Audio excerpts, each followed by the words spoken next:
कहते हैं दिल्ली दिल वालों की है, पर दिल्ली वालों का दिल, लंग्स, आँखें, नाक और सब कुछ खतरे में है। स्कूल बंद हैं, सभी घर से काम कर रहे हैं। डॉक्टर ने लोगों को N95 मास्क पहनने, बाहर ना निकलने और घर के अंदर रहने की सलाह दी है। आप सोच रहे होंगे मैं कोविड-19 की बात कर रही हूँ, जहाँ पर ऐसे ही कुछ इमरजेंसी कदम उठाए गए थे, लेकिन नहीं, मैं बात कर रही हूँ एयर पोल्यूशन की, जो कि नापने पर आसमान की ऊंचाई छू रहा है। बस फ़र्क सिर्फ इतना है कि इस बार कोई भी इसको सीरियसली नहीं ले रहा है, क्योंकि इसमें कोई भी मौत एकदम से नहीं हो रही है और यह एक साइलेंट किलर है। और शायद इसलिए भी क्योंकि अखबार, मीडिया, न्यूज़ चैनल्स इस बारे में खुलकर बात नहीं कर रहे हैं। 2016 से उत्तर भारत में एयर पोल्यूशन ने खतरनाक स्तर पार कर लिया है, खासकर सर्दियों के दौरान, जब हवा में धुंध और जहरीले कण का स्तर थोड़ा बढ़ जाता है। इंटरेस्टिंग बात यह है कि कभी ऐसा ही हाल चाइना का भी हुआ करता था, लेकिन उन्होंने अपनी राजधानी बीजिंग के पोल्यूशन को कंट्रोल कर लिया है। इस वीडियो में हम चर्चा करेंगे कैसे वायु प्रदूषण आज के समय में एक महामारी, पेंडेमिक का रूप ले चुका है। भारत ने इसे रोकने के लिए कौन से कदम उठाए? क्या उनसे हमें कुछ एडवांटेजेस हुई? चीन ने वायु प्रदूषण पर कैसे काबू पाया? और क्या हम भी चीन की स्ट्रेटजी अपना सकते हैं? इन सबसे पहले हम बात करते हैं कि हमारी प्रॉब्लम्स आ कहाँ से रही हैं और आखिर कितना AQI यानी एयर क्वालिटी इंडेक्स अच्छा होता है और कितना बुरा। भारत में एयर पोल्यूशन का एक बड़ा कारण बिजली बनाने के लिए कोयला यानी कि कोल का जलाना है, जो देश की आधी से ज़्यादा बिजली बनाता है। दिल्ली में पोल्यूशन और बढ़ जाता है क्योंकि लाखों गाड़ियों का धुआं और कंस्ट्रक्शन वर्क से निकलने वाले प्रदूषक भी इसमें जुड़ जाते हैं और इन पर कोई सख्त नियंत्रण नहीं है। यह समस्या अक्टूबर से जनवरी के बीच और ज़्यादा गंभीर हो जाती है। इस दौरान ठंड बढ़ने के साथ साथ किसान अपने खेतों में फसल के बचे हुए अवशेष जलाते हैं। पंजाब, हरियाणा और उत्तर प्रदेश जैसे राज्यों से उठने वाला धुआं दिल्ली तक पहुंचता है। सर्दियों की भारी और ठंडी हवा इस धुएं को प्रदूषकों को नीचे दबा देती है, जिससे स्मोग और भी ज़्यादा खतरनाक हो जाता है। भारत में air pollution national Air Quality Index NAQI में मेजर किया जाता है, जिसे केंद्रीय प्रदूषण नियंत्रण बोर्ड CPCB ने वर्ष 2014 में विकसित किया था। NAQI एयर क्वालिटी को 8 प्रदूषकों के आधार पर मापता है, जिनके नाम हैं particulate matter 10, particulate matter 2.5, nitrogen dioxide, sulphur dioxide, carbon monoxide, ozone, ammonia और lead. National Air Quality Index NAQI के अनुसार एयर क्वालिटी को 6 कैटेगरी में बांटा गया है, जो दर्शाती है कि हवा कितनी साफ या प्रदूषित है और इसका हमारे स्वास्थ्य पर क्या असर हो सकता है। पहला है 0 से लेके 50 यानी कि अच्छी हवा। ये हवा साफ और स्वस्थ है, इसे सांस लेने में किसी भी प्रकार की परेशानी नहीं होती। फिर है 51 से 100 संतोषजनक। हवा सामान्य है, हालांकि कुछ सेंसिटिव लोगों को हल्की परेशानी हो सकती है। 101 से 200 मध्यम। यहाँ हवा सामान्य से थोड़ी प्रदूषित है। जिन लोगों को सांस या हृदय से जुड़ी समस्याएं हैं, उन्हें थोड़ी परेशानी हो सकती है। 201 से 300 खराब। इस स्तर पर हवा अस्वस्थ मानी जाती है। बच्चों, बुजुर्गों और पहले से बीमार लोगों के लिए जोखिम बढ़ जाता है। 301 से 400 बहुत खराब। यह स्तर गंभीर स्वास्थ्य समस्याएं पैदा कर सकता है। लंबे समय तक एक्सपोजर से बीमारियां बढ़ सकती हैं। 401 से 500 खतरनाक। इस स्तर की हवा अत्यंत खतरनाक है। यह सभी के लिए स्वास्थ्य जोखिम पैदा कर सकती है और लंबे समय तक एक्सपोजर से गंभीर बीमारियां हो सकती हैं। ये सब सुनकर आप समझ गए होंगे कि दिल्ली के हालात इस कैटेगरी में भी नहीं आते। वहाँ की हवा बीते दिनों इतनी पॉल्यूटेड हो गई थी, शायद अगर कोई और देश होता तो वहाँ पर मेडिकल इमरजेंसी या हेल्थ क्राइसिस हो जाते और शायद वो अपने देश में शहर इवैक्यूएट कर देते। पर हमारे देश में ना ही सरकार को ज़्यादा फर्क पड़ा और ना ही मीडिया ने इस चीज़ पर जोर डाला और ना ही लोग सतर्क हो पाए। यहाँ तक कि वर्ल्ड हेल्थ ऑर्गेनाइजेशन के अनुसार मैक्सिमम AQI जिसे हेल्दी माना जाता है वह 50 है, पर हमारे देश के मुख्य शहरों का AQI इस स्तर से 5 या 6 गुना ज़्यादा है, जो दर्शाता है हम किन हालातों में यहाँ पर सांस ले रहे हैं। भारत ने वायु प्रदूषण को कम करने के लिए कई कदम उठाए, लेकिन ये कदम इफ़ेक्टिव रिजल्ट्स देने में सफल नहीं रहे। इसके पीछे कई कारण थे, जैसे कमज़ोर इम्प्लीमेंटेशन, खराब एनफोर्समेंट और सिस्टमेटिक चैलेंजेस। आइए जानते हैं क्या कदम उठाए गए और ये क्यों असफल रहे। National clean air programme NCAP 2019 में शुरू हुआ, जिसका लक्ष्य था PM 2.5 और PM 10 के स्तर को 2024 तक 20-30% तक कम करना। 122 सबसे प्रदूषित शहरों नॉन अटेनमेंट सिटीज़ पर फोकस किया गया। वाहन प्रदूषण नियंत्रण। भारत में 2020 में भारत स्टेज 6 BS6 मानकों को लागू किया गया, जो यूरो 6 के बराबर है। इलेक्ट्रिक वाहनों EVs को बढ़ावा देने के लिए फेम योजना के तहत सब्सिडी दी गई। इंडस्ट्रीज पर सख्ती। कोयला आधारित बिजली संयंत्रों पावर प्लांट्स के लिए नए उत्सर्जन मानक लागू किए गए। सल्फर डाइऑक्साइड को कम करने के लिए फ्लू गैस डिसल्फ्राइजेशन FGD तकनीक अनिवार्य की गई। Grab graded response action plan Delhi NCR में प्रदूषण स्तर के आधार पर आपातकालीन कदम लागू किए गए, जैसे निर्माण कार्यों पर रोक और सार्वजनिक परिवहन को बढ़ावा देना। फसलों के अवशेष जलाने पर रोक। किसानों को हैप्पी सीडर जैसी मशीनें सब्सिडी पर दी गई ताकि वे पराली जलाने की बजाय उसका उपयोग कर सके। पंजाब, हरियाणा और उत्तर प्रदेश में जागरूकता अभियान चलाए गए। स्वच्छ ईंधन का प्रचार। प्रधानमंत्री उज्ज्वला योजना के तहत LPG सिलेंडर दिए गए ताकि घरों के अंदर वायु प्रदूषण कम हो सके। पेड़ लगाना और हरियाली बढ़ाना। ग्रीन इंडिया मिशन के तहत बड़े पैमाने पर वृक्षारोपण अभियान चलाए गए।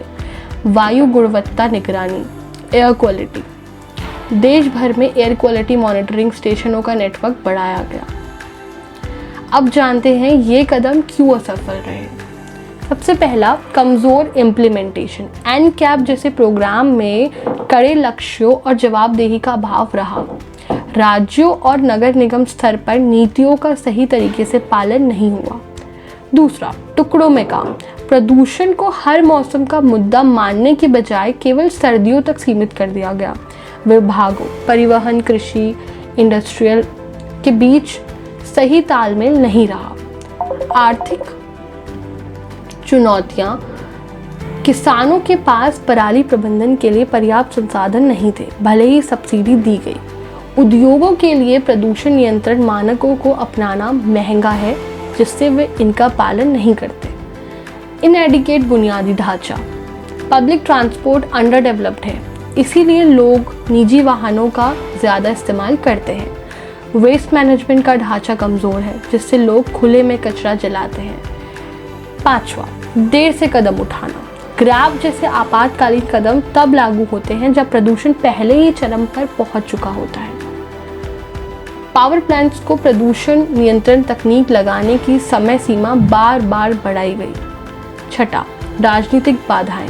पराली जलाने जैसे मुद्दों का राजनीतिकरण होता रहा, जिससे राज्यों के बीच तालमेल में दिक्कत हुई। पंजाब, हरियाणा और दिल्ली के बीच एक दूसरे पर आरोप प्रत्यारोप चलते रहे। सातवां, जनता की जागरूकता की कमी। लोग प्रदूषण के लॉन्ग टर्म स्वास्थ्य प्रभावों और इसे कम करने के तरीकों को लेकर जागरूक नहीं है। निजी वाहन उपयोग या कचरा जलाना जैसी आदतों में बदलाव नहीं आ पाया। जैसा कि मैंने आपको पहले बताया था, 2013 में जब चीन की आबादी भी भारत से कई ज़्यादा थी, तब हूबहू परेशानी का सामना चीन ने किया था। चलिए बात करते हैं कि कैसे चीन ने इस समस्या को कंट्रोल किया और चीन को दोबारा लोगों के रहने लायक बनाया। पहला, कॉम्प्रिहेंसिव प्लान्स और सख्त लक्ष्य। 2013 में air pollution action plan launch किया, जिसमें बीजिंग, शंघाई और ग्वांगझू जैसे प्रमुख शहरों में PM 2.5 का घटाने के लिए सख्त लक्ष्य निर्धारित किए गए। प्रदूषण कम करने के लिए स्पष्ट लक्ष्य और समय सीमा तय की गई। दूसरा, इंडस्ट्रियल पोल्यूशन कंट्रोल। प्रदूषण फैलाने वाले इंडस्ट्रीज़ को शहरों से बाहर शिफ्ट किया। इंडस्ट्रीज़ को गुड क्वालिटी प्रदूषण नियंत्रण टेक्नोलॉजी लगाने के लिए मजबूर किया। कोयले से चलने वाले पावर प्लांट्स को स्वच्छ ऊर्जा स्रोतों जैसे नेचुरल गैस, जल, सौर और पवन ऊर्जा से बदलने की दिशा में काम किया। तीसरा, कोयला उपयोग में कमी। कोयले के उपयोग पर सीमा लगाई और स्वच्छ ऊर्जा के विकल्प को बढ़ावा दिया। छोटे, पुराने और अप्रभावी कोल बेस्ड प्लांट्स बंद किए और बड़े प्लांट्स को उन्नत किया। चौथा, वाहन प्रदूषण मानक में सुधार। पुराने और ज़्यादा प्रदूषण फैलाने वाले वाहनों को हटाया और यूरो 6 जैसे सख्त नॉर्म्स को लागू किया। इलेक्ट्रिक वाहनों ईवीज़ को बढ़ावा देने के लिए सब्सिडी दी और चार्जिंग इंफ्रास्ट्रक्चर तैयार किया। पांचवा, क्षेत्रीय सहयोग। प्रदूषण को नियंत्रित करने के लिए विभिन्न क्षेत्रों के बीच सहयोग किया ताकि प्रदूषण फैलाने वाले उद्योगों को एक राज्य से दूसरे राज्य में ना भेजा जा सके। बीजिंग जैसे शहरों ने अपने पड़ोसी प्रांतों के साथ मिलकर प्रदूषण पर काबू पाने के लिए कदम उठाए। छठा, निगरानी और एनफोर्समेंट। वायु गुणवत्ता निगरानी नेटवर्क स्थापित किया, यानी कि एयर क्वालिटी निगरानी नेटवर्क स्थापित किया, जिससे प्रदूषण के स्तर को रियल टाइम में ट्रैक किया जा सके। प्रदूषण नॉर्म्स का पालन ना करने वाले इंडस्ट्रीज और स्थानीय सरकारों पर भारी जुर्माना लगाया। सार्वजनिक जागरूकता और भागीदारी। प्रदूषण और उसके स्वास्थ्य प्रभावों के बारे में लोगों को जागरूक किया। एयर क्वालिटी डेटा को सार्वजनिक किया, जिससे लोगों में जवाबदेही बढ़ी। आठवां, शहरी योजना और हरियाली। बड़े पैमाने पर शहरी हरियाली के प्रोजेक्ट शुरू किए और लाखों पेड़ लगाए ताकि वायु गुणवत्ता में सुधार हो सके। उच्च घनत्व वाले आवासीय परियोजनाओं और मिश्रित उपयोग वाली योजनाओं को बढ़ावा दिया ताकि वाहनों का उपयोग कम हो। अब हम ये जानते हैं कि भारत चीन से क्या सीख सकता है। पहला, बाध्यकारी और मापनीय लक्ष्य। भारत को वायु प्रदूषण नियंत्रण करने के लिए एक राष्ट्रीय योजना बनानी चाहिए जिसमें PM 2.5 और PM 10 के स्तर को घटाने के लिए स्पष्ट और बाध्यकारी लक्ष्य तय हो। इन लक्ष्यों को पूरा करने के लिए समय सीमा और सख्त निगरानी होनी चाहिए। दूसरा, कड़े नियम और प्रवर्तन। उद्योगों, बिजली संयंत्रों, पावर प्लांट्स और वाहनों के लिए प्रदूषण नियंत्रण नॉर्म्स को सख्ती से लागू किया जाए। प्रदूषण नियंत्रण बोर्डों की क्षमता बढ़ाई जाए ताकि वे उल्लंघन करने वालों के खिलाफ कार्रवाई कर सकें। कोयला निर्भरता कम करना। भारत को कोयला आधारित ऊर्जा के बजाय स्वच्छ ऊर्जा का प्रयोग बढ़ाने की दिशा में काम करना चाहिए। सौर, पवन और जल ऊर्जा को प्रोत्साहित करने के लिए सब्सिडी और निवेश बढ़ाना चाहिए। सार्वजनिक और इलेक्ट्रिक परिवहन को बढ़ावा देना। सार्वजनिक परिवहन प्रणाली को बढ़ावा देना चाहिए ताकि निजी वाहनों पर निर्भरता कम हो। इलेक्ट्रिक वाहनों EVs को बढ़ावा देने के लिए इंफ्रास्ट्रक्चर और प्रोत्साहन प्रदान किया जाए। क्षेत्रीय सहयोग। राज्यों जैसे दिल्ली, पंजाब, हरियाणा के बीच प्रदूषण नियंत्रण के लिए बेहतर सहयोग की ज़रूरत है ताकि पराली जलाने और उद्योगों के प्रदूषण को एक साथ नियंत्रित किया जा सके। प्रदूषण करने वाले को दंड नीति।